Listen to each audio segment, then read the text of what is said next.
Believe it or not, it is the Welcome Media Restaurant. We just didn't rock up here and paste that on because we're here. It is called the Welcome Media Restaurant, and they've made us feel most welcome. Our base in Montpellier, the Wallabies base in Montpellier. The pictures you're seeing are from Nantes, and this gentleman is the great Johnny Wilkinson. Boy, have the English been longing for him to come back from injury. What role will he play today? Well, he'll play some sort of role. The great white hope, Johnny Wilkinson, lining up for the anthems and another big game of Rugby World Cup.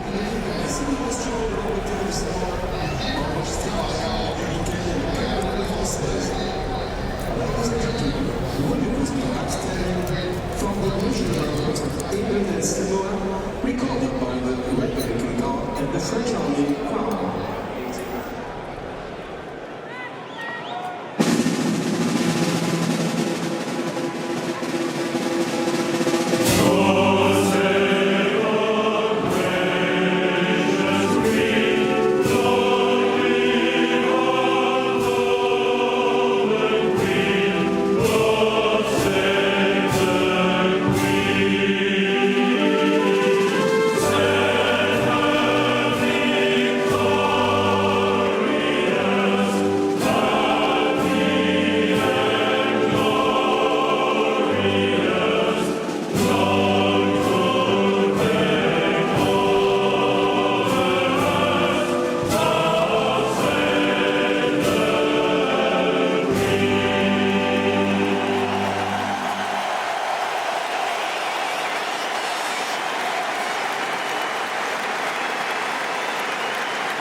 Final words, Ben Darwin, how do England win this game?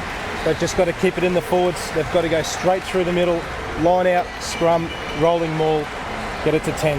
And Tunie, if the Samoans have got any chance, how are they going to crack the English? Well, they're going to copy what the South Africans did. They have to rattle, bash, destroy the English pack, dominate the breakdown, get out in front early and hang on for dear life. The English side, changes made after their defeat at the hands of the Box, and a war cry from the Samoans about to unleash.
The Samoans have had their say.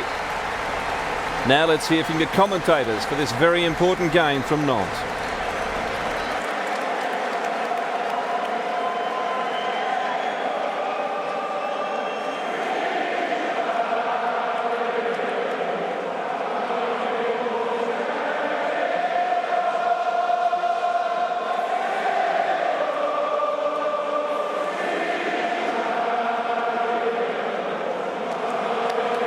Lewis, the referee, who will be presiding over this one. And David, it just, for me, the question that has to be asked is it the fault of the coaching within Northern Hemisphere rugby, especially within England, or is it just a dearth of talent at the moment? Oh, I don't think you can answer that question in 30 seconds, can you? I think there's a whole load of different things. One thing is for sure, the English players haven't performed to their full potential in this Rugby World Cup. And this is their first opportunity with their backs to the wall to really do something special. So for me, it's a real test of character. It's a test of how much backbone they've got and whether they can turn it on when it really, really matters. Well, they haven't succeeded in doing so for quite some time now as Johnny Wilkinson gets us underway, and the Samoans with some very loose handling, but that might not be totally against their game plan. I mean, they won't want to throw possession away, but keeping it loose will allow them an opportunity to maybe use that outside spark that they have in the backs, which was very much lacking, especially against the Tongans. Ball charged down and an immediate opportunity for Joe Worsley. A very cumbersome effort to chase after the ball there from Joe Worsley. Still, England with a golden opportunity. Gomersall to Wilkinson. Out to Tate. It's very statty again. Lucy cutting back inside. Mark Cueto, whose experiment at full-back has not been continued. Popped off. This is better handling from the forwards than we've seen for almost years. Still, the Samoans defend. Gomersall to Wilkinson. Long pass flung out wide. Chance to cut back in for Corrie. And he's over for the try. Well, the dream start for Brian Ashton. It all came from the charge down kick. And while we were talking about Martin Corrie's one-dimensional nature, but the one thing you do know that you'll get from him is a full 80 minutes if he's kept on the pitch that long, and a real positive start for him to get over the try line. Well, it's the ideal start for England. You know, 5 points on the scoreboard. You knowing what Johnny Wilkinson is like, it'll be 7.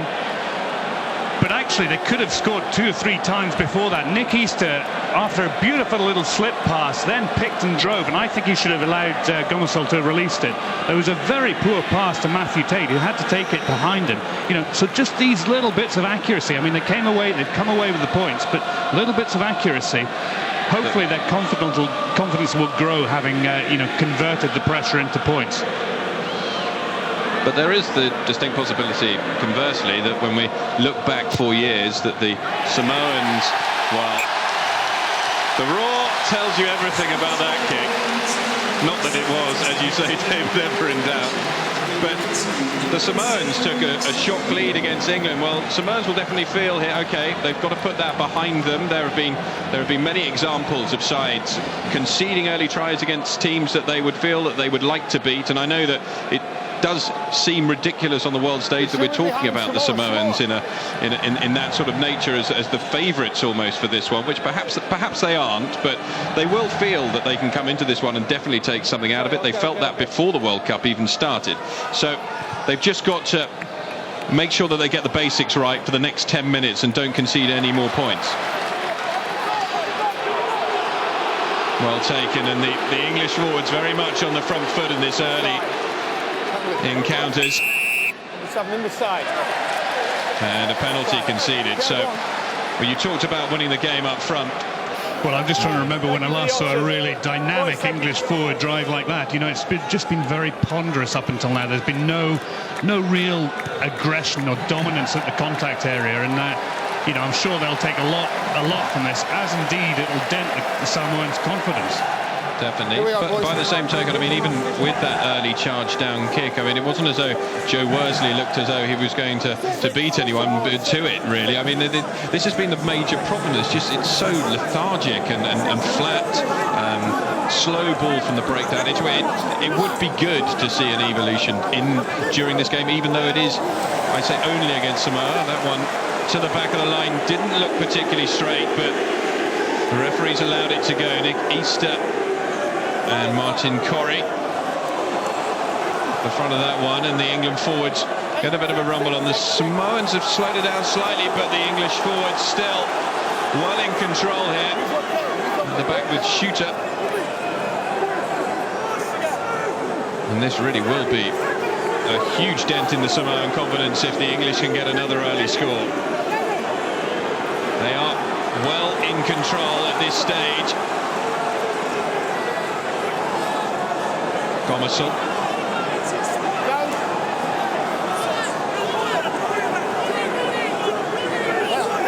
Thanks for support. Once again, it's slowed down and space out wide here. Josh Lucy joining a line, but the defence across to cover it. Gomersall again. Saki coming in. Just too static though, and this has been the problem with the English attacking play for the last 2 or 3 seasons. Back, and Wilkinson knows they mustn't leave without points, and well, that is the difference.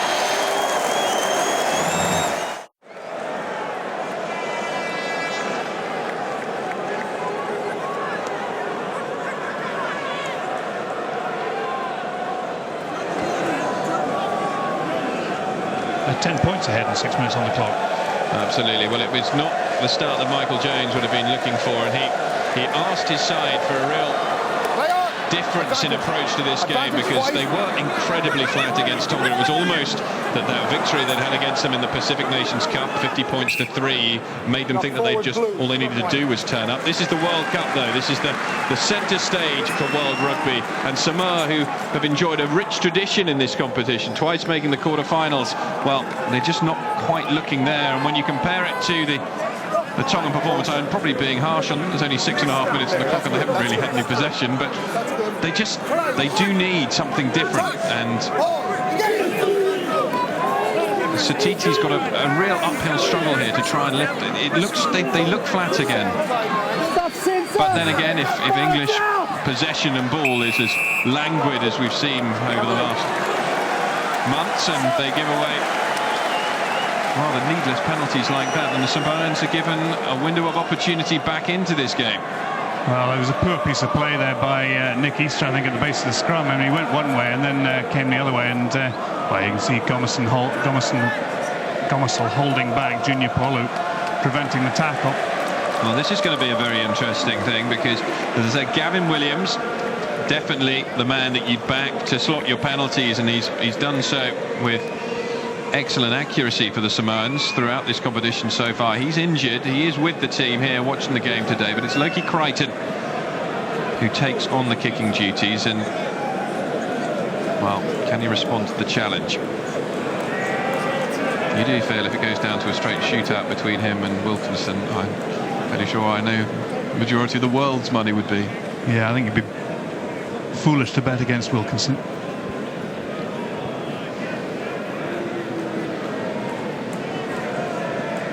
Now down at the sidelines we've got Tulson Tollett. Tulson, how have the opening exchanges taken your fancy in this one? What I can tell you is that Lockie Crichton moves into this kick and hits it rather sweetly, so 3 points there to Samoa after.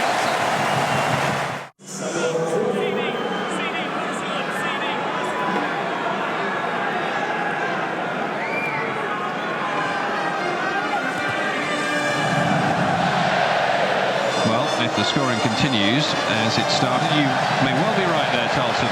Now, the first time that Polu has had a chance to run with the ball, and that puts plenty of pressure out on the wing on Cueto. Does well there, the winger. Gomersall responds with the box kick of his own, but one wrapped up by Loki Crichton.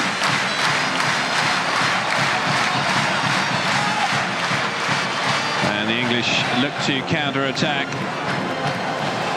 This time, the left boot of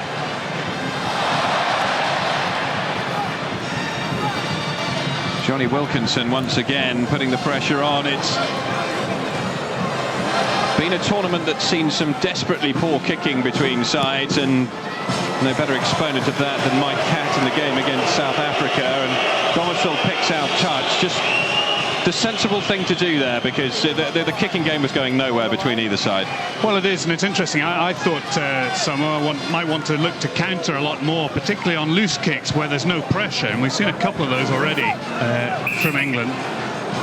But seem quite content to play the kicking in aerial ping-pong games. How do you see the line-out going? Do you see Samoans being able to live with England in that department? Or it's a break here from Henry Tuilangi. And all of a sudden, those 3 points that Loki Crichton has managed to put on the board seem to have given the Samoans back that confident edge that they would have started the game with. It's the other Tuilangi this time, Alisana, who bursts through and fully recycles. He's being held back there. The referee waves advantage. Some slingshot passing for the South Sea Islands, exactly what we expect. And it's another penalty, and this should be a simple opportunity for Crichton to reduce the deficit to 4. And, well, just as we were saying, a really positive start from England. Back come the Samoans. Well, I think you would, if you're in the Samoan camp, you'd want to get the Tuilangi brothers into the game, running at the English as early as possible. They've got thighs like tree trunks, and they're very, low centre of gravity. And look at them. I mean, they're hugely powerful men. So I think they'll want to get these guys with the ball in the hands as often as possible. And well, it's maybe not as one-sided as we thought it might be after the early English exchanges, but. Well, definitely one of the interesting things that's come from that passage of play is that England have had 2 good opportunities. They were on the 6th phase when Johnny Wilkinson kicked that drop goal, and they had no one who looked as though he was going to break the line. The Samoans, the 2 big Tuilangi brothers, absolute powerhouses with getting the ball at pace. Now, once again, something that you do not see, in my view, the English backline or the English forwards doing frequently enough. And in fact, it's been a fault of all Northern Hemisphere sides in the last few years. Just too many flat balls going out of the backs and expecting backs to go from a standing start. And we see the difference there. Loki Crichton, right in his game with the kicking. You wouldn't expect him to have missed that second one, but he slotted it between the posts, and a really excellent comeback from the Samoans. And England know they're in a game now.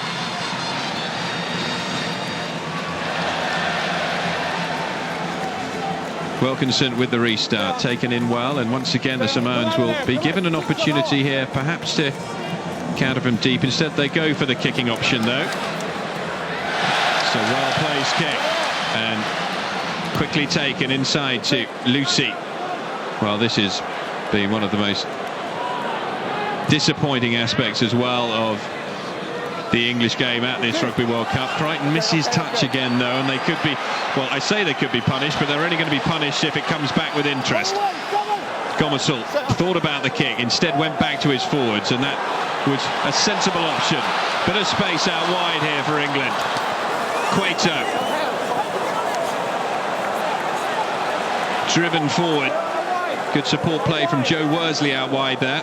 Gomersall comes back inside. Cueto. Support there again comes from Sheridan, but it's just slowing down. But illegally slowed down, and this is something the Samoans will have to be very wary of when Johnny Wilkinson's on the pitch. As we saw throughout the whole of the last World Cup, whenever England needed to turn to a plan B, because to be honest they didn't have the most incredible plan A out in Australia, but when they needed a plan B they just turned to getting into the positions to win the penalties, and they ground the opposition down. And when you have his kicking ability, it's 3 points every time. But when you made the point there, it was slow ball, and that has been an endemic problem for England in both matches that they've played. Even against the USA, who you would have thought England could really outmuscle at the contact areas. The USA were able to slow things down, and it just allowed their defences to reorganise themselves, and made it very, very difficult for England to put any sort of dynamic thrusting play together. Wilkinson then striking the familiar pre-kick pose.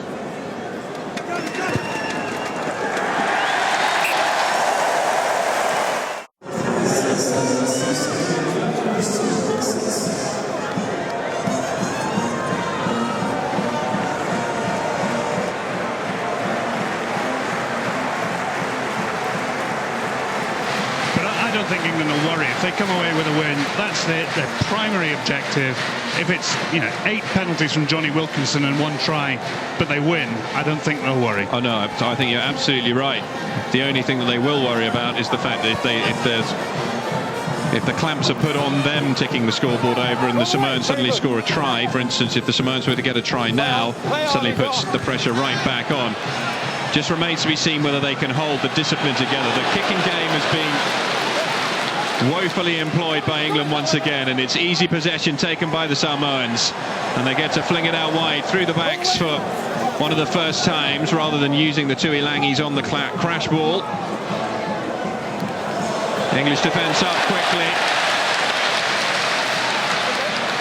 managing to get involved there, and a turnover from Nick Easter. Gomersall. Wilkinson, can he employ a more sensible touch to the corner? Well, the answer is in fact no. Well, he'll have to scrum back if it hit the corner flag, I think. No, he was going for too much perfection on that occasion. But Johnny Wilkinson, I mean, is not the player. Well, first of all, I don't think he is the player he was 4 years ago. He just hasn't had enough big game experience. But second of all, he's not the player that you'd expect to be missing that sort of kick. He may as well bring it back. There's no difference really between putting one of those kicks 10 yards. Well, okay, there is a difference, but there's no real difference between putting it 1 yard out or 10 yards out. It's just kicking for position, and England putting the pressure on the Samoans. Absolutely, and I think that's what they've got to do, and that's what Wilkinson usually is a pass master at. He just drills it into the corner and plays for position, and you got to, if you have that for a sustained period of time, it's kind of like you're stuck in the mud. You just can't get away from it. The pressure becomes relentless, and inevitably you concede penalties, and that's where Wilkinson converts them. But free kick taken quickly by Polu. He glides through the England line at will, but fails to get the pass away to David Lemmy. Well, poor tackling by England. I mean, they missed a couple of tackles on the Tuilagi brothers earlier on, but Junior Polu doesn't have anything like the physique there. They really got to close up that defence and put in the first-time tackles. Well, the familiar chant of Elele Bleu rings out around the stadium here. Now, Tolson, you're down on the sidelines. How's the atmosphere whipping up, and are the majority of French people within the ground possibly supporting Samoa? Well, Jonathan, during the national anthems, you would have sworn of the 38,500 or so people here that 38,000 were Englishmen. But all of a sudden, things have changed during the course of the match. Fair enough, the Samoan anthem, there are a lot of neutrals here, so there wasn't as much noise as during the English anthem, but yes, there is a lot of French people here who are supporting the Samoan team. They want to see a Samoan victory. But I can tell you one thing on the weather. Earlier in the day, it was around 25 or so degrees, and the wind is coming in from directly behind as the viewers are looking at those pictures, and I'm a little bit concerned about the rain because I'm sitting here with no raincoat and umbrella. Well, we feel very sorry for you, Tolson. Yeah, that's global warming in action. Bad luck, Tolson. But you'd probably feel that if the rain did come down, it's going to suit England slightly more than it will the Samoans, because their game can revert to Wilkinson just kicking for position, which it looks as though it's probably based on already. But in these opening exchanges, I mean, we're approaching the quarter of the way through this game, and after the way England started, do you think they'll be disappointed by how the game's progressed? The fact they haven't really imposed that forward authority that they looked as though they were going to have. Yeah, I think they would have wanted to have had a little bit more territorial advantage, and they'd want to have had more opportunity to really assert themselves up front. But it's a pretty even battle at the moment. There's no quarter being asked for or given in this one. It's a long clearance kick going into touch from Tate. But just England at the moment just seem to be, well, they're lacking spark in every single department, but they don't have the self-belief. And you do feel the other side of things, that if the Samoans can stay within a reasonable striking margin in this game, that English self-belief and just panic can set in towards the end, because they have to win this game. It's so much has been vested upon it. Yeah, I think both sides really needing to boost their confidence to let them move on. It's a good steal in the line-out from the English. Can they do anything in the backs here? Tate gets a chance to run for one of the first times in this World Cup. Gomersall goes blind. Good hands out wide to Joe Worsley. Good momentum kept going here by the English back row forwards. Wilkinson flung out wide again, but just too slow in midfield, and they've gone back about 10 yards there, and it's been illegally stolen. And it's Joe Takori who gives away the penalty, and well, Joe Takori and Kane Thompson both being spoken to there by Alan Lewis, and it's a poor position for the Samoans to be giving away possession, especially really there when they'd already snuffed out the English threat of attack. Well, they had, but for once England actually were able to recycle ball quickly. They got quick ball, and Gomersall switched it away, and then Wilkinson put a deep pass, and he found a forward, and that's when all the momentum was lost. And actually the tackle was made about 10 yards behind where the ball was recycled from. And, that's been England's problem right the way through this World Cup. They need to get their strike runners into space. If that ball had gone to Matthew Tate, you'd have expected him to put a lot more pace onto it.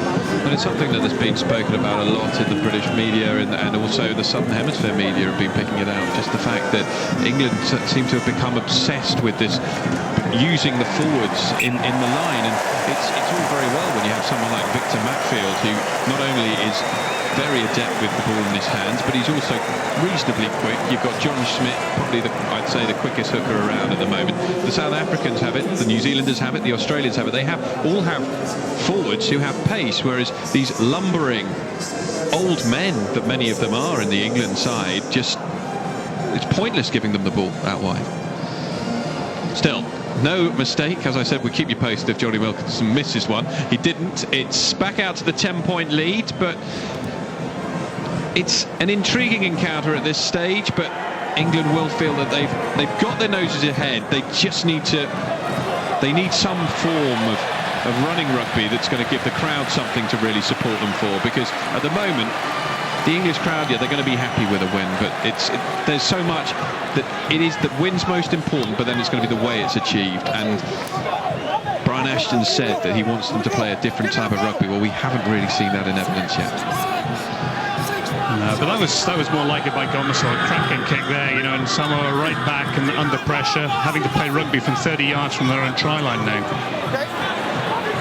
Once again, good pressure put on the Samoan line out by England. It does look as though that's going to be a particular facet of the game, which the screw will be turned on, and it's something they've targeted. Still, tidy ball.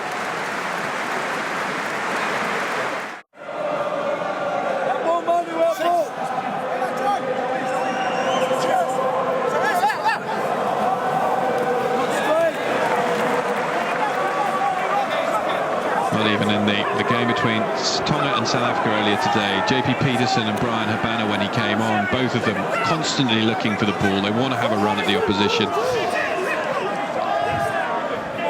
Paul Saki, who sort of made a name for himself for doing that in the Premiership, just not really ever pushed that up to test level. And another player here who the same was said about was Joe Worsley coming into this tie. Well, can he stand up on the big occasion and be a man to be counted? Well, on initial showing, he's having a tidy enough game. It just looks to lack the pace that's needed.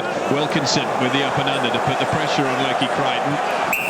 Just a bit too long, that kick. Taken quickly by Crichton. And the Samoans look to attack from deep. Need support here. And it wasn't there. And holding on, well, they are just going to hemorrhage points if they give away penalties in these positions. Well, Bernard Lapasse and Bill Beaumont discussing the niceties of ruck and maul. You can see Samoa going over the top, but Semo Statiti obviously not happy with that decision. And I think when you look at the penalty count, it would be very much in favour of England. Samoa haven't had many penalties going their way. They haven't had many penalties going their way, but at the same time, they haven't had, I'll be interested to see, but I don't think they've had that much possession. They had a small segment between sort of 6 and 10 minutes, but the rest of it, albeit fairly painful to watch, English possession, they have actually had the ball.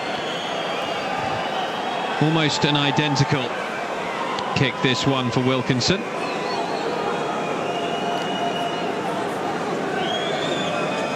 And we're just informed there that it's 62-38 possession-wise in England's favour.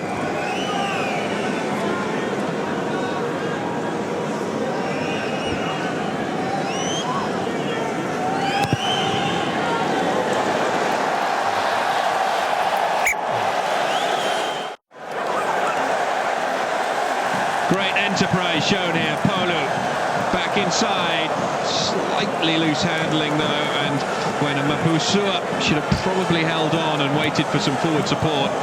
It's turnover to England and Wilkinson, but a fairly ordinary kick.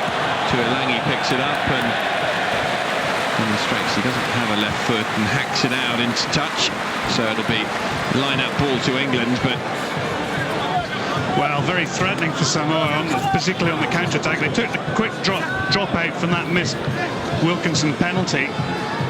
And that's where, you know, they're trying to keep the ball alive, they're trying to offload and keep the continuity going, but just a little bit high risk there.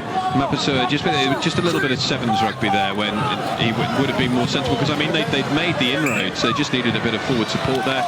Drive forward, the English players going backwards, they could have easily won a penalty, or they could have even got it back out into the backs, and they were in prime position there to probably cause some problems for the English defence. As it is though, England survive.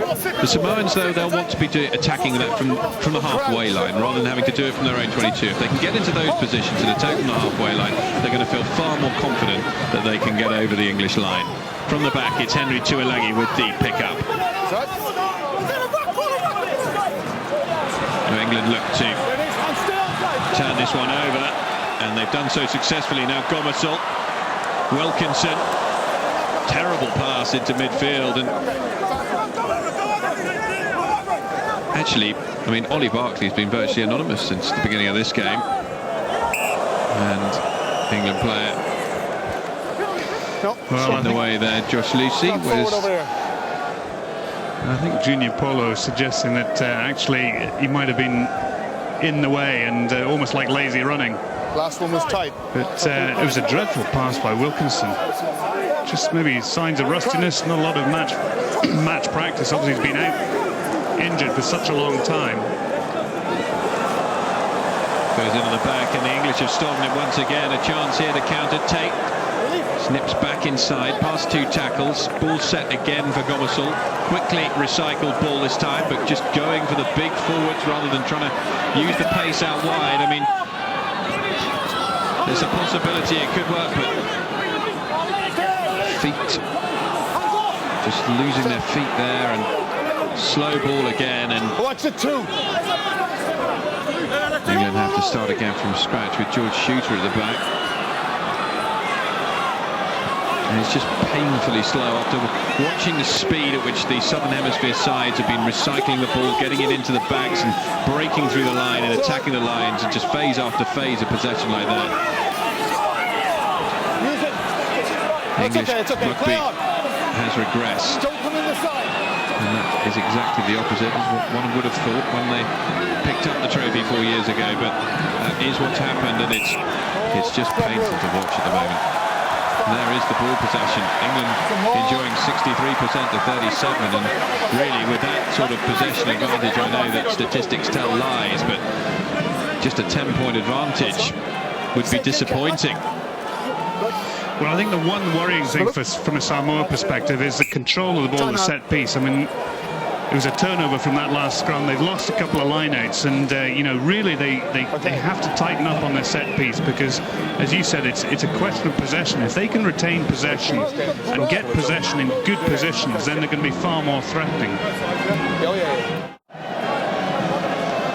And we're going to have a blood replacement here, I should imagine.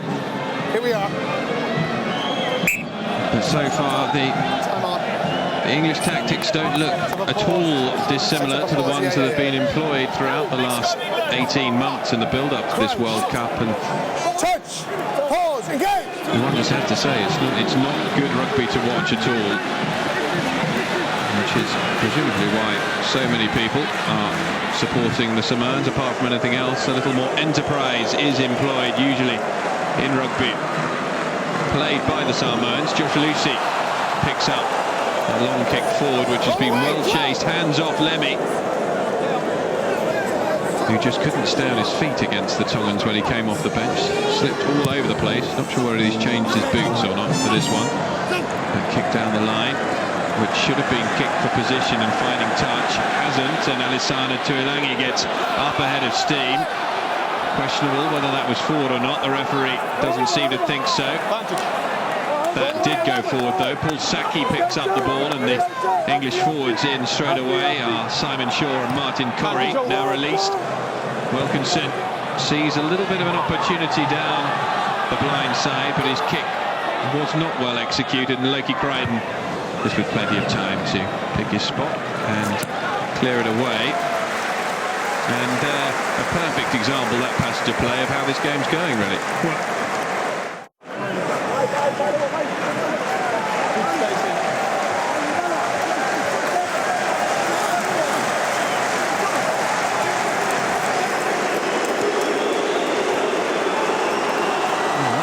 That last one.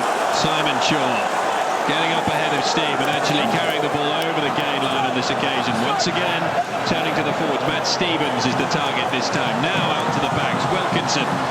Something on here, possibly. Cutting in comes Mark Cueto. Quickly recycled ball. Can England make something of it here? There should be the opportunity. Samoa defence was outnumbering the backs' options there. Gomerson again, Wilkinson, little chip through. Saki should be on this, and he is. And once again, we see the bonus of having Johnny Wilkinson in the side. Yes, he's put in a few loose kicks, and he missed his last kick a goal.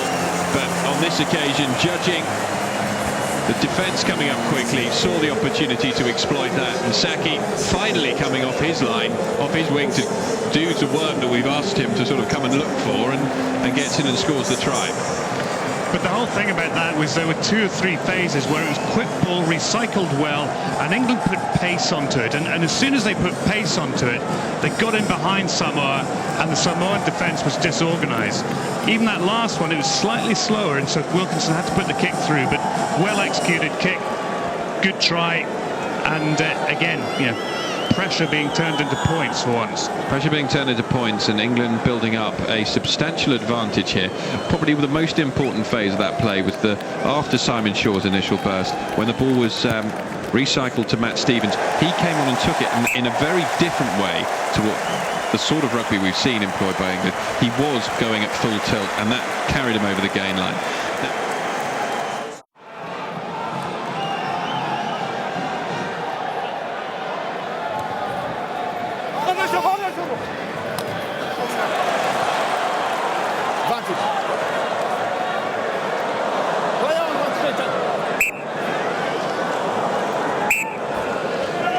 Absolutely. I mean, quick ball, couple of quick recycles, and they score a try. Slow ball, and they have to look for a penalty or look for the drop goal. Still, I definitely think that things are looking far more positive, because this was seen as a potential banana skin, and after 34 minutes on the clock, the Samoans have had very little to offer so far, apart from the breaks made by the Tuilangi brothers, which have resulted in conversion into just 6 points. Michael Jones has got a lot of soul-searching to do, because he was so disappointed with the way they played against Tonga, a game they expected to win, and they lose possession there again, and the ball hoofed forward. Pressure will be on here. Samoans running out of defence. This is what the crowd have come to see, and now Tuilangi takes it on. Deft little touch off the outside of the boot. Plenty of pressure on here, but it's well dealt with in the end. Slightly sliced kick, and as you look at the veterans bench, Chelsea pensioners, whatever you want to call them, really, I mean, Lawrence Delalio's inclusion in this squad looks more and more bizarre by the day, doesn't it? Well, I think it, picked on reputation, but there we go. I mean, but this is what the crowd came to see. They came to see counter-attacking rugby, exciting rugby, and they're really on the edge of their seats. But again, you have to say, it came from a loose kick, and a misdirected kick, a kick which was pretty aimless. And a kick when England had the advantage, Absolutely. which absolutely no need to welt the ball into the middle of play. But Samoans looked as though it had gone forward, but the referee waves play on, and England have managed to get the ball back. So once again, line-out ball is not what Samoa are looking for, and finally the penny seems to have dropped as far as Johnny Wilkinson's concerned. If they kick into touch, England have got a 50-50% chance of getting ball back off the Samoan line-out as well. So, well, I think they've got to try and think about different options in the line at Samoa. They're not winning the full line-out, so they've got to try and shorten it. Oh, there we go. Oh, well, you know the game very well. Short line-out works well for the Samoans and brought forward here by Schwalger. Now they get an opportunity to use the backs, and in the middle it's Henry Tuilagi, and even though he stopped, he took two players with him there. Polu underneath it, back inside to Lima. Lovely dummy, and the Samoans would dearly like to get themselves a try before the break. That would really lift morale, which at the moment is taking a severe denting still. Round the outside goes Lima. Polu has everyone prepared behind him, but that was, I hate to say it, almost English. But now Polu, they have an advantage. Need to whip it out wide. They have the options here. The English defence, terrible defending there from Tate. But the penalty given, so I'm fairly sure that they're going to take the 3 points at this stage of the game. Would probably be the sensible option. Well, I think I'd take the 3 points, but I'm a conservative jock, so... It is going to be the 3 points taken. It's a sensible thing to do at this stage of the game, because although the Samoans haven't had enjoyed that much possession, don't know, it could all change after half-time, and going in 23 points to 9 down is better than going in 23-6 down, having spurned an opportunity by knocking the ball forward or just committing the unforced error. But Matthew Tate just looking a little bit exposed at outside centre. I mean, you can imagine that Tuilagi running over him or through him, but... Well, he rushed in there and got easy sidestep. Well, Loki Crichton maintains his 100% record with the boot. 23-9 then. The Samoans trail by those 2 converted tries.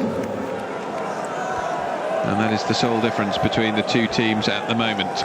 So, plenty for Michael Jones to be pondering at this stage of the game. Brian Ashton will probably be a very relieved man. It's not been a vintage England display. Well, it has been a vintage England display, but it hasn't been a vintage England display in the way that many people would like them to play. Just tipped forward from the restart there, and Martin Corrie thought he was in for a second try. Well, that would have been something to celebrate for him. Corrie has, as ever, been tireless in his effort. The Samoans, though, at the moment, it just every single form of set play is where they're struggling, and that's where England aren't going to be too concerned, because if Samoans can't win any ball in the set play and they can't build any platforms to attack from, England aren't going to give away a 14-point lead. Maybe if it was 7 points, but not 14. So a slightly better kick from Josh Lucy, but it's still not the optimum, not quite enough hang on it to put real pressure on. The Samoans get a chance to attack once again from deep, which they're going to do. Brian Lima, the man brought down there by Johnny Wilkinson, and the English turn it over. Now what can they do in reply? Hands off, Blue! Samoans warned about their hands in there. Gomersall charged down. Recovery from Wilkinson. Challenge comes flying in there from Brian Lima. Only one thing he was after, but chance of Johnny Wilkinson on his knees already, and the chiropractor was going to rearrange him, I think. He really was after that one. He's had a very, very quiet start to the game. And the charge down there, and Gomersall once again, I mean, not really. I mean, I can understand what he was doing there. Probably would have been the right option if he could have got the kick away, but there's Wilkinson, and Brian Lima tearing after him, and then as if he's got away from Brian Lima and he's got a Tuilangi in his face. I mean, it wasn't pretty viewing for Johnny Wilkinson. Still, the penalty conceded, and we run into injury time in this first half, and actually headbutted Simon Shaw there. Such was his desperation to escape the flailing arms and body of Brian Lima coming through there. Well, he made the escape, and now Loki Crichton with by far his trickiest opportunity to date. This one just inside the 10-yard line. 3 from 3. He's looked good, but I'm not sure whether his kicking style's got the legs to put this one right the way over. He'll definitely get it on target. Might end up hooking it, just putting that little bit of extra effort in. We'll see. Well, he makes me go quiet very, very quickly. So, the half-time score here at the Stade de la Beaujoire in Nantes is an 11-point lead to England. They are currently winning this one by 23 points to 12. Samoa managing to stay in touch with those 2 penalty goals towards the end of the half. We'll be back after this break to have a look at that first half with our experts.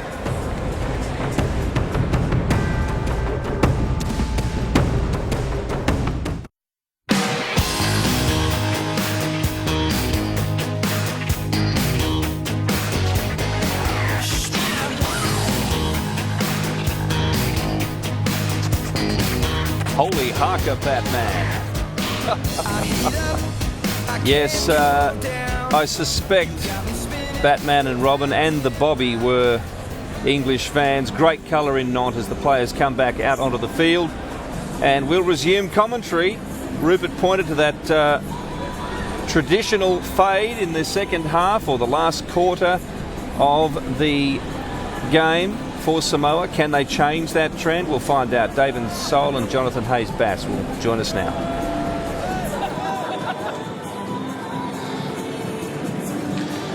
Well, the side's back out here for the second half of the Stade de la Beaujoire. So far, this has been a happy hunting ground for the English team. It remains to be seen whether the Samoans can just, if they can get more possession in this second half, then absolutely anything is definitely possible. They trail by 11. Brian Ashton will still feel that there are a few more hairs that could fall out that head before the end of the game, but as we get it back underway with Loki Crichton, he goes deep, and real indecision from Gomersall. He's been very lucky to get away with that.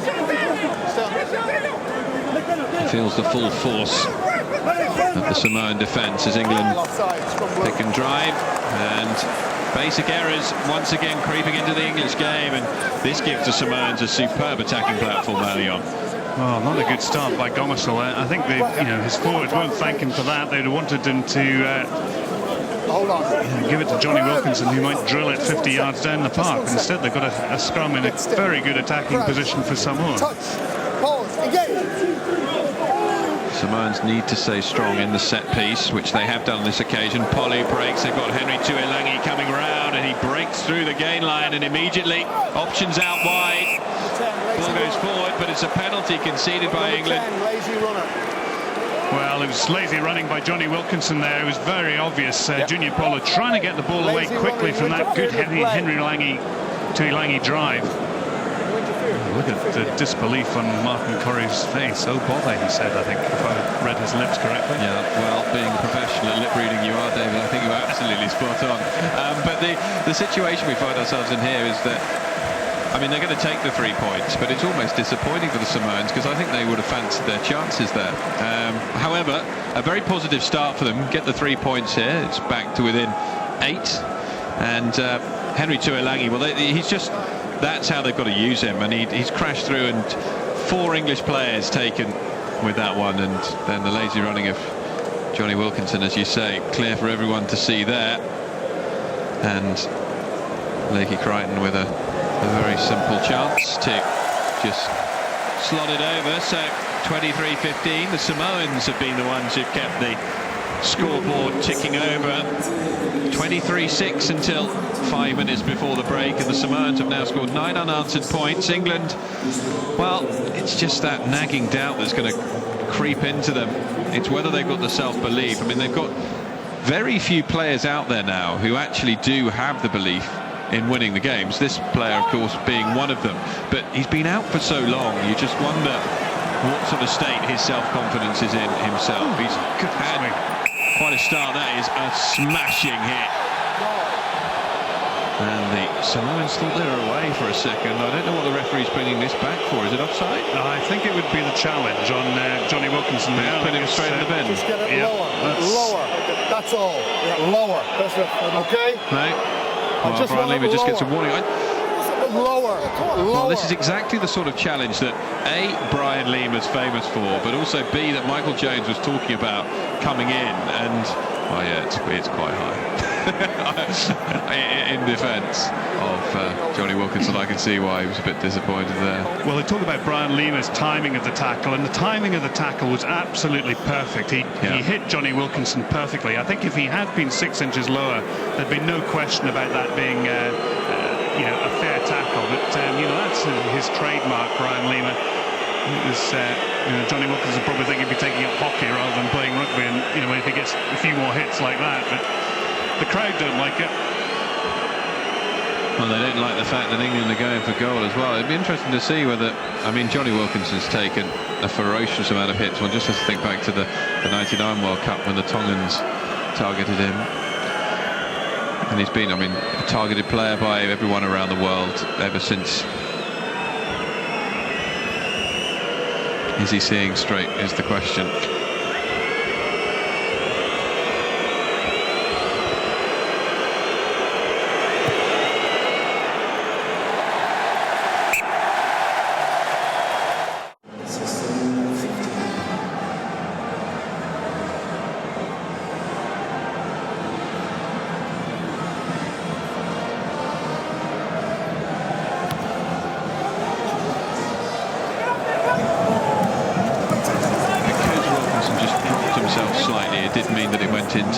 His head rather than into the chest. Still, the Samoans need to adapt with the times and the way the game is going, and that is the way the game's going. England getting a rare rumble on. Gomersall tries the box kick to bring Saki into play. Tuilangi comes in. Well taken, and Polly to Lima. The Samoans look to counter. Just a little nudge forward, and that could be a very clever kick if it gets the bounce. Doesn't get the bounce wanted, and it's Ollie Barkley with a very rare touch on the ball. Doesn't find touch though, and Tuilangi building up ahead of steam. Alisana coming off his wing on this occasion. Brian Lima goes in to make sure that the English can't turn over the ball. It's a long pass into the middle, well picked up by Kane Thompson, but the Samoans are going backwards there. Polly looks to put some pressure on Josh Lucy, who hasn't really been tested so far since his return to fullback, but his kicking has been atrocious despite the fact that he hasn't had any pressure put on him. Lovely little kick forward, great hands as well, out wide here to Schvalga. Kicked inside, it's a chase for the line for Polo, can he make it? Well, they'll go to the TMO, I am sure. Well, Davis. Well, I think Polo was in front of the kicker there. I think he was offside, and I'd be interested to see the replay on it, but very hard to tell whether he scored the try or not. But they can't call back on that, can they? No, they can't call back on that. So this is literally a chase for the line, and it looked to me as though, well, as you can see clearly from that angle, nothing at all. But that doesn't look as though anyone's got any downward pressure on it at all. I think he's missed it though. We may see from there. Matthew Tate obviously chasing back. Well, we've seen stranger ones given. The one that always I remember is a Welsh one against England when the Welsh beat England at the Arms Park to prevent them winning the Grand Slam, where the ball must have been about a yard off the ground when it bounced off. That's downward pressure. It could be given. I think he's made a decision. I think he's going to give it a try there. Well, it certainly makes the game more interesting. Yes, okay, take your time. And now he's having another look at it. Tolson, if you can hear us down there on touchline, I don't know whether you got a good view of that. I didn't get any view of that whatsoever. I think you guys, with those replays, would have a much better view than I have. But looking at it from the angle, as we're seeing from the far side of the pitch, you'd have to say that he's put his hand on the ball. We can see the angle coming up here. And Polu, it looks like his right hand has got downward pressure, and any benefit of the doubt, I think that they scored the try there. Yes, is that any benefit of the doubt that goes against England? Try has been scored. It's a try has been given. Well, I can imagine the English fans are not going to be very happy about that, and I should imagine that Brian Ashton probably isn't going to be very happy about that. But for me, it's certainly the best thing that could happen in the game. I think that's wonderful. In my impartial position, however, I will have to say that it's like anything at all. It's like penalties. It's like penalty tries. It's like tries that are given sometimes, tries that aren't given. I remember Ali Hogg scoring a perfectly good try against the French at the Stade de France a few years ago, which was given in touch, and just these examples. It's one of the things that even with a TMO that you can't legislate against human error or humans getting it right. And it's gone with the attacking side as it should do.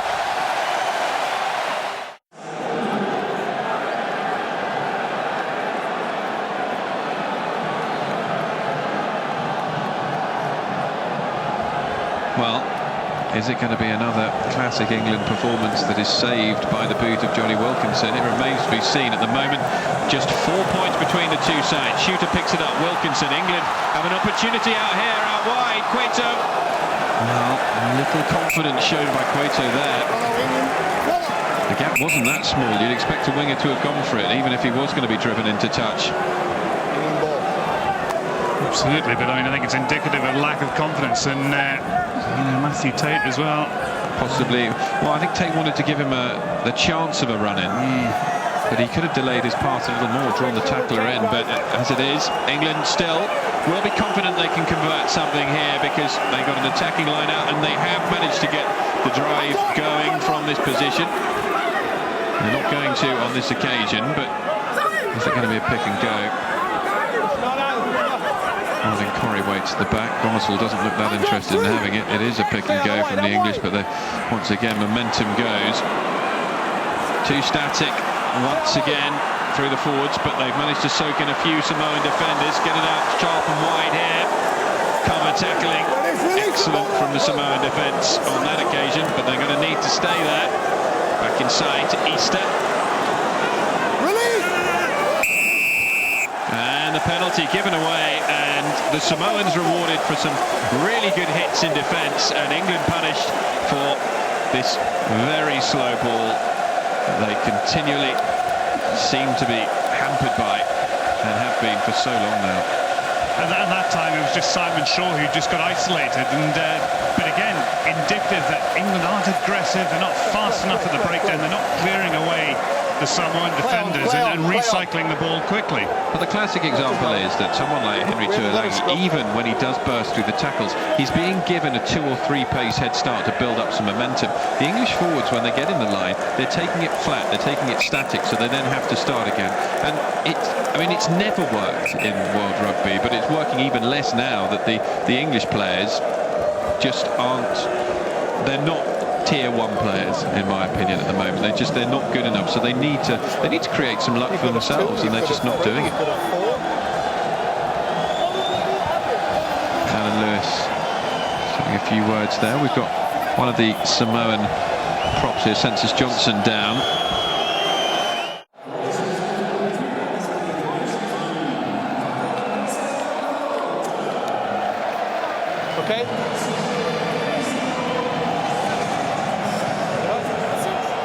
he's okay. Happy now? Time on.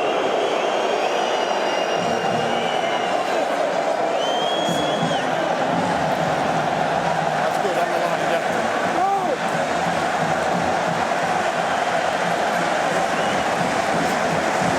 Whatever happens, I think it's going to be very, very interesting, because the crowd have burst into one of the familiar Mexican waves, employed slightly differently to when it originated in Mexico '86, for when there was a pause in play or something, just the passage of football was being particularly boring. In France, it seems to be adapted to just get the crowd going, as it were.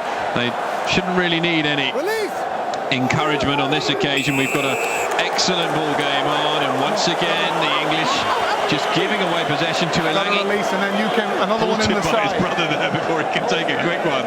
But look how sort of energised and alive the Samoans are. Brian Lima in there, Paul Saki, so clear. Just the delay that England's, the ruckers come in to try to clear away the ball. But Saki had no option. He either let go of the ball and give it to Samoa, or hold on to it, concede the penalty.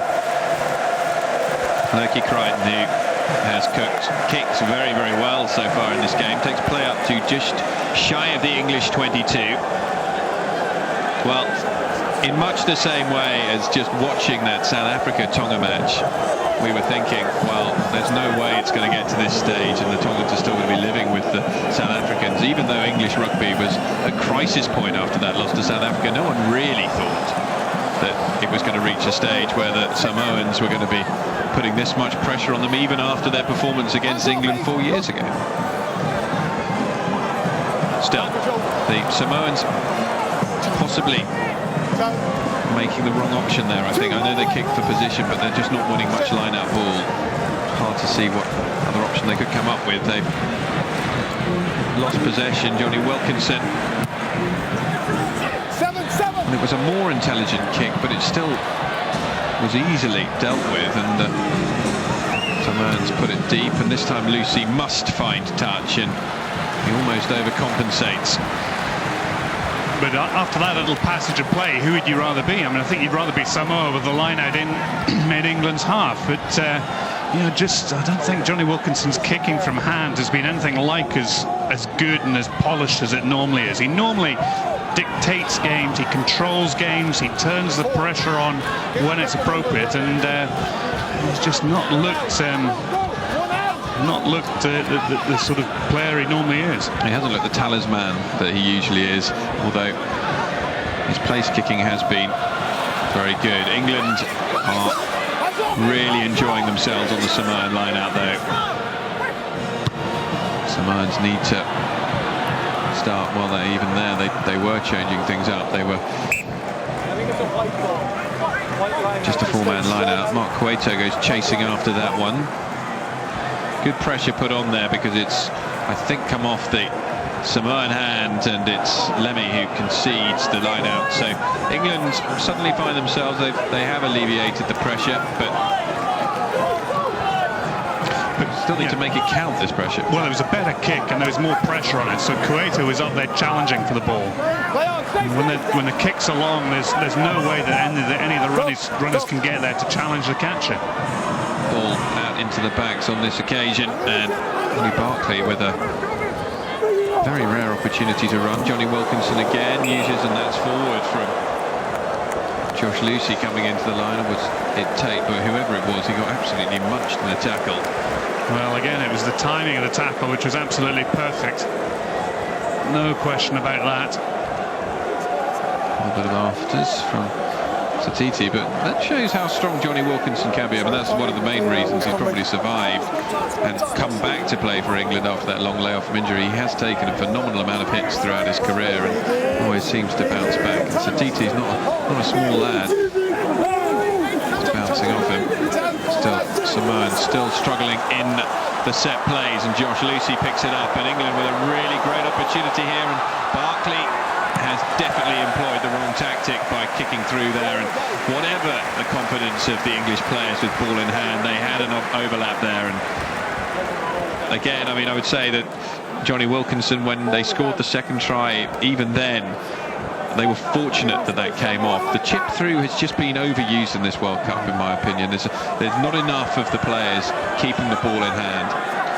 Well, I think Brian Ashton has to think about what impact changes can he make, and I think one of them he could make is actually to move Ollie Barkley to 10, because he had a super game against, he was the one shining light in the game against the USA, and really looked on top form and made breaks, really checked the opposition defence, and obviously didn't mean bringing Farrell on.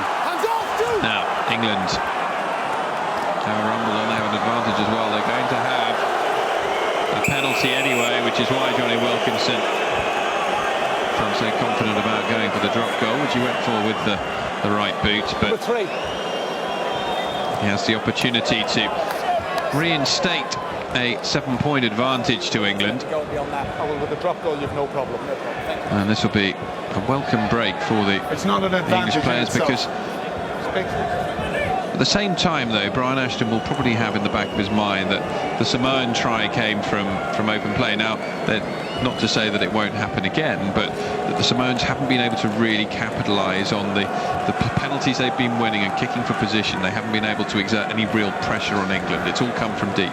Yeah, it's because they're not able to win their own ball at the line out, and it's such an important aspect of modern play now. And I think England have targeted that. They've got big men, Simon Shaw and Ben Kay in the second row, and they've done very well on the opposition's ball. But well, Tolson, just a quick word from you. The Samoans bursting right back into this one with that try. Now the chance for Johnny Wilkinson to add 3. Do you feel there's a sense of foreboding at all amongst the English fans, or are they still quite buoyant and confident? Make sure they're behind you.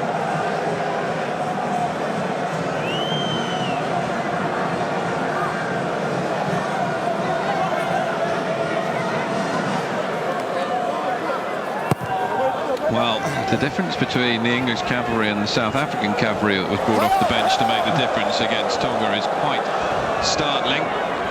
The pitiful unforced error and terrible kicking. I mean, it just really has been a return to the days I remember when it feels a little unfair to target Mike Catt like this after he had such an atrocious game against South Africa. But when he was playing at 10 for England, they seem to employ this game of kicking the ball straight down the middle of the park. Now, they're not trying to kick the ball down the middle of the park, but at this level you should not be missing touch with the frequency that the English players have been doing. And well, hearing from Tolson there that Andy Gomersol's error early on brought Pete Richards out to start warming up, it will not be a surprise if we see Andy Gomersol being replaced quite soon. Well, it was an unfortunate mistake by Samoa. After the mistake of England and just jumping around in their own 22, there was actually an offside runner who was within 10 yards. And you've got to start retiring until you put onside, and that's actually a bit of a let-off for England, because they're in a very good attacking position and dominating in the set piece, you have to say. They really are dominating in all aspects of the set piece at the moment. And Lewis will be keeping a very firm eye here. Now, Jason Robinson, probably again the only English player who could hold his head up high after the performance against South Africa.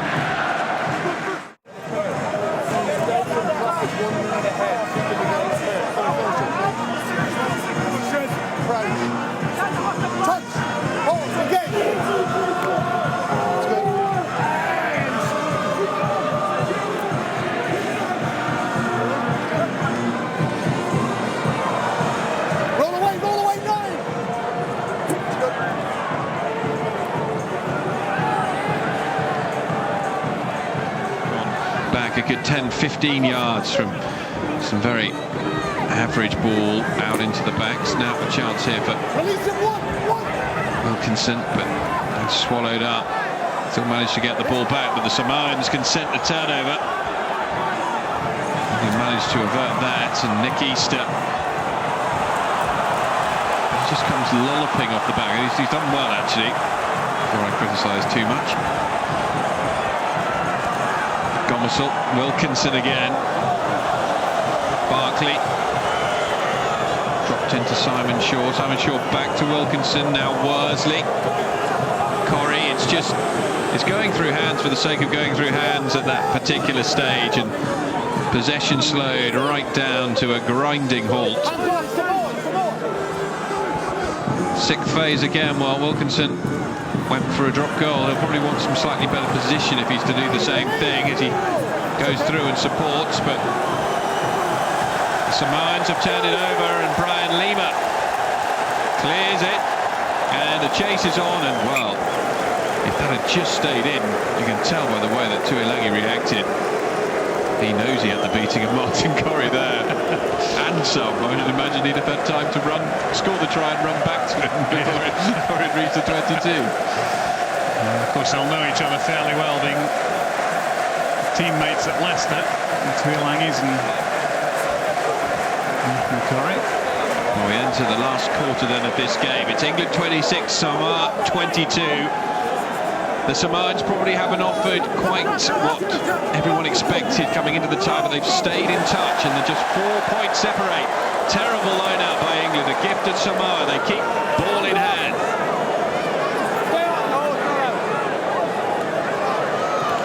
Ball released, cut back inside. The English defence comfortably ready for that, but this is the sort of platform Samoa would have wanted to defend from. Lima, though, gets no protection, and England can counter. They've got 3-on-2. No communication, and the hack up the line, and something could happen here. And that's brilliant defence, but still not clear. Samoans dive for the line, and Alan Lewis calls it held up. It's a scrum 5 to the Samoans. Well, I mean, some desperate defence there from England, and once again, coming from very open play, Josh Lucy with the vital slide in there, but then to give the ball away like that, very nearly conceding the try, while England are now on the rack. They are 5 yards from their own line, and whatever their performance in the set piece, they're going to be nerves jangling down there now. But if you go back to what it came from, it was England had an overlap, and it was a dreadful, dreadful pass to no one because the winger had come off his wing, and you just sense this sort of the lack of confidence that England have and are showing is just coming through in spades, and lack of confidence, lack of communication, because they did very well there. Well, here we are. This is the start of it, and well, Ollie Barkley out to Tate, and then Tate had winger outside him, Cueto cut back inside, and then almost another opportunity for a breakaway try for the Samoans, but still they'll fancy their chances. But I mean, you do sense at the moment, because Samoa are having to play the ball so far away from the try line, the only tries they are going to score are from breakaways or the mistakes that England may make that they can capitalise on. But the thing is, the amount of mistakes England are making, you wouldn't put it. I mean, there's not as though they're going to feel that they're not going to have the opportunity as they make a substitution here. It's Kas Lealamanu who comes off. And does it look as though we're going to be having any changes made by the English team soon, Tulson, just with the way things are going? Just down here on the sideline, Jonathan, there hasn't been any movement as far as it goes on the bench. There may well be after this scrum, though, because the Samoans are really on a roll. Fossey Palamo is the man who came onto the pitch there, but just something for a jilted Englishman up there in the commentary box like yourself, Jonathan, to think about. If England do go on and lose this match, at least they can form a band, because Andrew Sheridan plays the guitar, George Tudor plays the saxophone, and Joe Worsley plays the piano. I'll let David Sole work out what the band can be called. Well, Tulson, just before you start getting carried away about calling me an Englishman, I'm actually a Scot, even though my accent doesn't sound as though it is. But, however, I'm not going to be pigeonholed with people who support England at the moment. I'm trying to be as objective as possible. That's all I'm doing up here. Still, a great opportunity for the Samoans if they can stay strong in the tight here. At the back is picked up by Tuilagi, slightly isolated, but his back row forwards quickly in there. They keep it tight for the time being. The Samoans will probably fancy their chances taking on the English pack. It's not as though they haven't managed to break through them. Still, Polly. This time, that is too static. But it soaks up defenders. Still, just Daniel Leo going backwards this time. The Samoans can keep on recycling it, though. They'll still be confident. Going for a rather audacious little effort there, Levy, the winger. Polu with the support of Schwalger and also Kane Rob Thompson. Keeps on slowing down, but bit by bit the Samoans going to Tuilagi. He was a marked man by Martin Corrie from the outset there, but the Samoans can still get this one back. Polu goes blind. Lima to just pick a spot. This is encouraging for Brian Ashton as far as the English defence is concerned. Polu out wide at his side. Just when they needed to try and maintain that ball, and Cueto breaks well. English have an advantage. Shooter just needs to straighten. Once again the ball though down to a snail's pace. Now this is where Johnny Wilkinson needs to make his kicking count, and well, that is just kicking away your advantage, and the Samoans can counter. Need support quickly there though, otherwise they're going to concede a penalty. Trying to get over the ball, and they've managed to retain possession, and they'll pick up possession in almost in a better attacking position for them than it was 5 yards from the line in some ways, as far as Samoan rugby is concerned.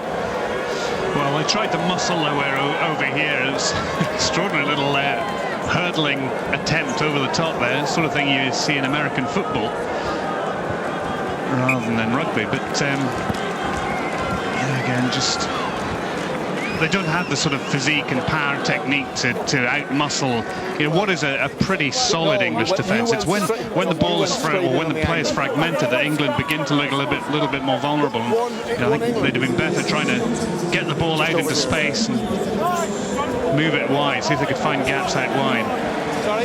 Well, change made there by England with Perry Freshwater coming on, and we're also going to see the arrival of Steve Borthwick.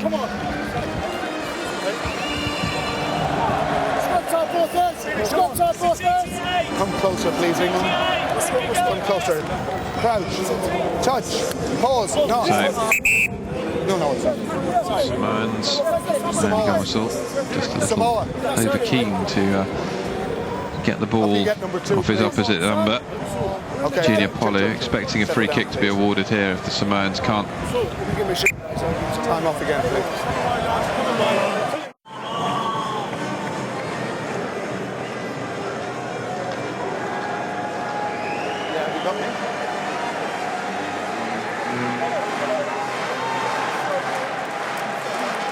Okay, well, we'll deal with it, Here's your mark, yeah? At the lineouts, and you know, the forwards can consider a job well done in the set piece, but it's just the issue around the sort of contact areas and the pace at which they're able to recycle ball. That's been England's biggest problem right the way through this World Cup campaign. And the other huge problem that faces them here, really, in my opinion, is the fact that they played against a Samoan side who haven't really impressed me throughout this game, and yet they lead them by just 4 points. Well, that's right. I mean, you know, Samoa, if they finish with a bonus point from this, then I'm sure they'll be absolutely delighted. I think England, on the other side, if they don't finish with the bonus point for 4 tries, they'll be very disappointed. And they'll be seriously worried, even more so now going into that Tongan fixture. Steve Soyalu has come on to replace Polu, and they've just scragged Josh Lucy there, who is desperate for the support of his forwards. The cavalry arrives just in the nick of time. Wilkinson back round onto his right boot, tries to cut back inside, bounces off a couple of tackles, but now leaves it to Gomersall to get it clear. And this time it is a good clearance kick from the scrum half. So with the clock ticking down, we approach the final 10 minutes. Josh Lucy there, well, once again, the old chiropractor was in the corner of his eye. I'm not surprised that he hit the deck as quickly as possible. Johnny Wilkinson with a fairly extraordinary decision. Just shows the lack of confidence he has in his kicking from hand at the moment, that he didn't think about sending the ball way downfield as he would have done in days of yore. Samoans have struggled, as we have been pointing out, in the line-up. Managed to get it back though, Soyalu. And now they can attack from deep. Ball played in along the ground. Not the most sensible kick. Didn't put any real pressure on England. But, I mean, another missed touch, and where you just feel that if England managed to avoid the ignominy of failing to go through on in the pool stages, then they're going to come a cropper in the quarter-finals. And that one, a little chip ahead, just inches away. Up and under hoisted. That's a better kick. Actually gives the English a chance to get underneath it. Went forward, but England going to come up with the ball. And now Wilkinson, they can spread it through the backs. Barkley, just no real options outside him. When he had options, he just decided not to use them. Back inside to Shooter. And that's just going straight back into where the ball came from.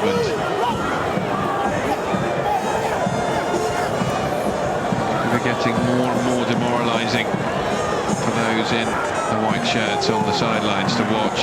Wilkinson, bit of pace on the ball this time.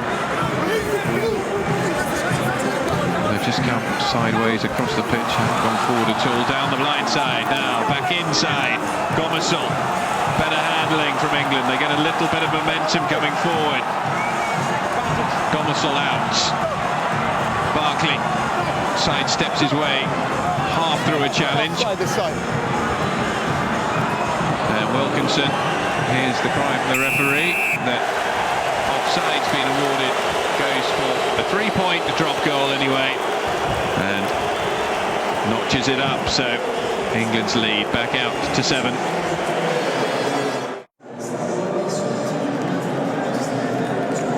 It's just laboured and you know, really difficult to get excited about, I'm afraid. So laboured. It's Henry Tuilagi who departs, and he's certainly given us all. Lewis Moody also looks as though he's about to come on for the English. Player who's ill-disciplined has cost his country dear in years gone by, just by conceding needless penalties and also getting himself sent to the bin. He replaces Joe Worsley, who, well, he's done very little to set the world alight, but he's also probably done everything that Brian Ashton asked of him before he took to the field. Well, I think it is a fairly one-paced English back row. You know, Joe Worsley, Martin Corrie, Nicky Sir, all fairly one-paced. What Lewis Moody does, he'll bring, or should bring, a little bit more dynamism in, and a bit more sort of aggression at the contact areas. Salala Mafusur, and is replaced by Jerry Meffa, and the player coming on was Alfie Vaialuaga, who came on to replace Henry Tuilagi. Well, with 10 minutes to go then, England lead this one by 7 points to nil. Well, not by 7 points to nil, but just by 7 points, in fact. I'll get there in the end. But it's 29-22, and that restart from the Samoans, exactly, just really the sort of reason that I would think that England will depart this pitch, just so disappointed that they didn't put this game to bed earlier, because the Samoans have committed so many unforced errors and put so much extra pressure on themselves, and also they've just not had the possession.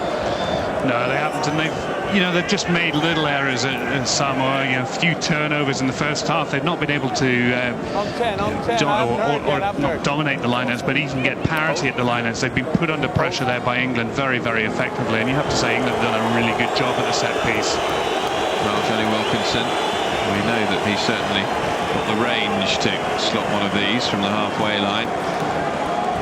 Radar's been a little bit off at times today, but he's still contributed the lion's share of the points for England.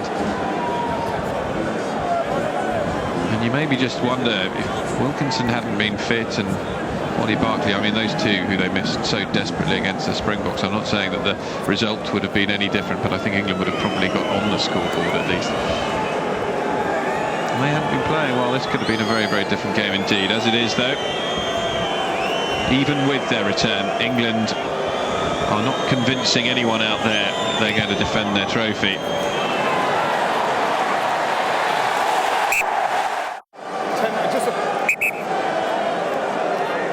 Looking as though they might do exactly the same thing. change there for England was Dan Hipkiss, I think, coming on to replace Matthew Tate. So Hipkiss getting his first run out at the World Cup. And also Lola Louis coming on for the Samoans. Skipper? Semo Satiti. Which one? Is okay. Limping towards the touchline, looking as though he's had enough, but it's Brian Lima who's the player who is replaced by Louis. Well, he's had a good game, Lima. He just hasn't quite been able to have the impact on the game that he would have wanted. And he went very close to having the impact he wanted at times. As it is, Samoa really do face an uphill struggle. You don't see England throwing away this lead, but at the same time, this England side isn't made of the same stuff that the one 4 years ago was, or indeed, when Will Carling was around, you wouldn't see an England side conceding a 10-point lead, but they were playing very similar rugby. That's the first drive we've seen since about the third minute of the match. Exactly. You can see what an impact it has on the Samoans. We were saying what encouraging signs those were for England fans, and yet it really was flattering to deceive early on. However, as we've said throughout, the big thing that England would want to take away from this game is a victory. Even if they don't get the bonus point, the win is the all-important thing. And down there on the sidelines, Tolson, I know that you're going to be very taken up with post-match interviews in just a few moments, but just your thoughts on the game at this stage and a prediction for a final score? I think now that England are 10 points to the good, I think that's insurmountable as far as Samoa goes, because you can't see them in 7 minutes overcoming that. Probably the problem has been, as we've spoken about today, has been their set plays, especially their line-outs. But for England, they have to work on getting quick ball for their next game. That's been the key area when they've done well, is when they've got quick ball. A crowd of 37,022 here today, and you've seen Loki Crichton, the Worcester Warriors fullback for Samoa, still has scored 17 points through 5 penalties and a conversion. He has been named man of the match. Well, there's a Samoan player still down, and I think it looks as though it's Census Johnson again, isn't it? And he's already had some trouble and received quite a lot of attention from the trainers. Vauelaga, who's replaced Tuolangi, as they try and get something going down the blind side. Titi cuts back in. For all that England have been very slow and very negative in this game, one wasn't knocked backwards. The Samoans still, they're not producing the sort of rugby I think that many people expected them to bring to the table at this World Cup. No, there's just been flashes of brilliance and flashes where they've played the game with continuity, offloading, and actually of course caused England a few problems, but they've been too few and far between. And I think we'll hear from Michael Jones, of course, after this game, but it's really, I mean, if they go back home having just beaten the USA, it'll have been a really disappointing World Cup for them, because they came here with such intention to get through to the quarterfinals once again. Genuinely thought that they could have beaten England. Well, they've competed with England. They haven't beaten them, and then they're not going to beat them unless there's a remarkable occurrence in the closing 5 minutes here. But as it is, I mean, to lose against Tonga, a game that they would have thought that they would win easily, and after all the promise that the first half against South Africa shows, it will be a very bleak World Cup memory for all of this squad and their coach. Well, it will, and you just wonder whether their sort of mental focus has been misdirected. I wonder whether they've been focusing on this match too much at the expense of their first really big match, which they had to win, which was Tonga, and then they lost that one, and it just takes a lot of momentum out of what they're trying to do. And if you can't build any momentum during a World Cup campaign, it makes life very, very difficult. Very difficult indeed. England look to finish with a flourish. Gomersall goes down the blind side. Lucy, with the injection of pace, had Saki outside him, decided to go himself. Just 10 yards short now. Gomersall again. Well, England are just going nowhere, and the defence will soak that up remarkably easily. They need recycled ball here quickly, and it's slowed right down. Gomersall. Again, out wide. They've got options here. Saki. Cuts back inside. Beautifully offloaded from Saki, and the try is scored. Well, even then, England looked as though they might shoot themselves in the foot and fail to get it, but it's the bonus point. And that... Sorry, it's not the bonus point. It's the first try of this half. Yeah, they need one more to get the bonus point. If they can get that in the last 5 minutes, I'm sure they'll be very, very happy. But just nice little cutback by Paul Saki, and Martin Curry on the inside. Took about 3 Samoans over the try line with him, but you can see him yelling for the inside pass. And, I think where England, when they've been able to sort of farm possession effectively and sort of get good continuity, good phases, and quicker, just fractionally quicker ball, they've done very well. But the backs are aligned very, very deep at the moment. And I mean, you mentioned it, when the passes go awry or slightly behind them, it takes all the pace out of the movement. If you're going to align yourself deep, you've got to put the ball in front of the runner. And that is something that the Southern Hemisphere sides do so well, and one of the reasons that they consistently break the gain line. And it's something that just I find extraordinary that the Northern Hemisphere sides haven't been able to.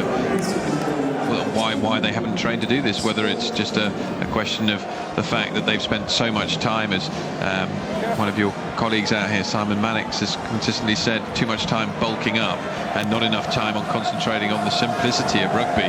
Well, it remains to be seen, but you just have so much slow ball, and the passes don't seem to go to hand. I mean, I think you can spend a lot of time in the gym, and you can spend a lot of time bulking up, doing all the physical stuff. But for me, rugby is about the ball, and all the training that I think you should be doing should be orientated with the ball. So there's just so much comfort. So when you get put into positions where you can score tries, bingo, it happens just as a matter of course, rather than because you're thinking about it. It becomes much more intuitive.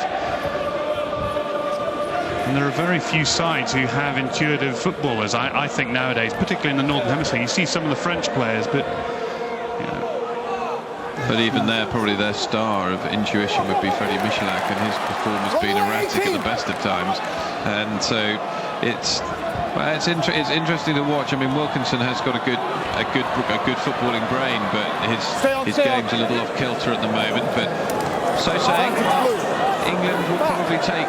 Now, with the score up to 39-22, this will probably be seen as a very positive English performance, and yet there were long stretches of time in that second half. If the Samoans could have put together, and it's all about ifs and coulds and buts, but if they could have put together some sustained pressure on the English, then who knows what could have happened. As it is, they're still trying to play rugby as the sun finally comes out and beams down on the Stade Beaujoire, and just those little unforced errors have crept into the Samoan game. Steve Soyalu takes a quick one there, and once again it's not 4, but were they not 10, I don't think. I think those English fans don't seem to agree with Alan David. What a surprise. Yeah.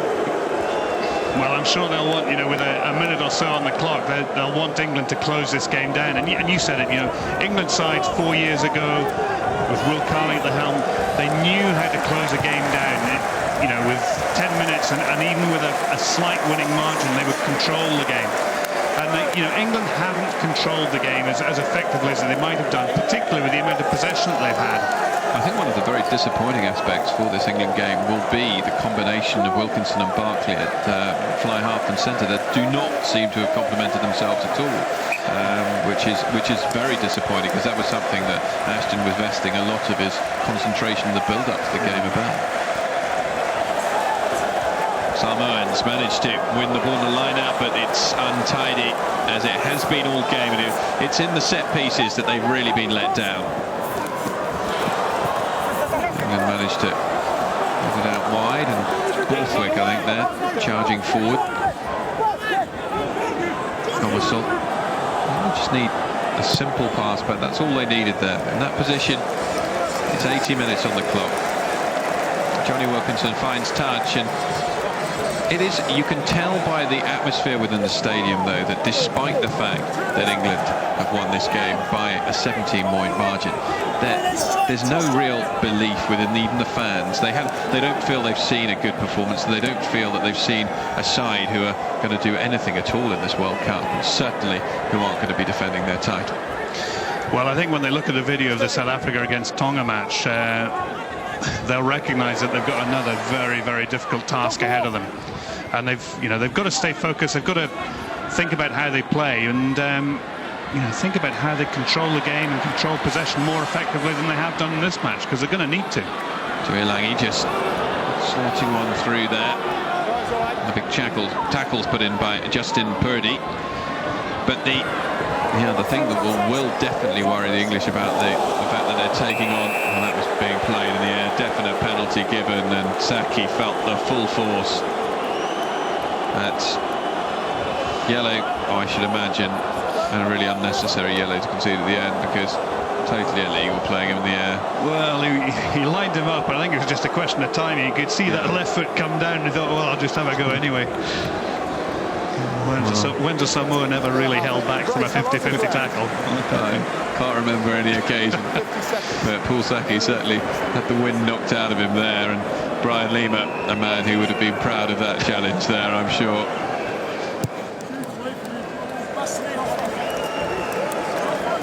The ball goes into touch from the penalty. And well, the Samoans, the worrying thing I was saying about the Tongan performance was the fact that the Tongans, when they looked dead and buried, when the Springboks brought all the big guns on, when they brought on Victor Matfield, Brian Habana, when they brought on Juan Smith, and they brought on John Smith in the front row, and Percy Montgomery, I mean, it was, and Francois Steen, I mean, they had their big guns out there on the pitch, and they scored this beautiful 3-try blitz, and so it looked, for all intents and purposes, the Tongans were done for, and yet they just came back with such spirit, and that's something that Tongan rugby really has somehow managed to conjure up during this World Cup. It's not something you'd expect. You'd expect them to have rolled over, and they didn't. And so England really are going to... The other thing is, well, Saki here makes a break and should be able to go over for the bonus point. Well, that could be incredibly vital. Brian Ashton isn't convinced it's been given yet. That's why he wasn't getting carried away. So it's a brace for Saki and a brace for Corrie. And Alan Davis has asked for confirmation from upstairs. Well, it was actually a very important try to score. I think if England had gone away without the bonus point, they'd have felt, very, very disappointed. And bonus points could be so crucial in this particular pool. Lovely inside pass, and a lot of fatigue in the Samoans' legs. Defence not aligned. And Tuilagi just unable to make the tackle. I don't think there's any question about this one. No, I don't see that. No, definite try. So England have pulled away to a remarkably comfortable margin, and when one considers the scores that they've chalked up against Samoa, the first time that they played them right the way back in 1995 in the World Cup, they won by exactly the same margin as this, and the last time they played back in November 2005, they won by 40 points to 3. It hasn't been as comfortable as that occasion, but it has been a pretty comfortable victory in the end, although you have to say that... Say that again? Would you say the scoreline's flattered England here at all, or not? Well, yes and no. I mean, on the one hand, 44-46, if Johnny Wilkinson converts this 22, looks like a pretty convincing victory against what is always a very difficult physical side to play against.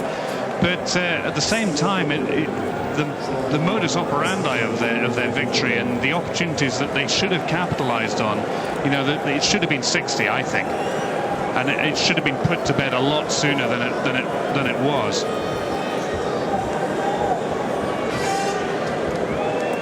Probably had a bit of an off day with the boot as far as he's concerned, only 78%.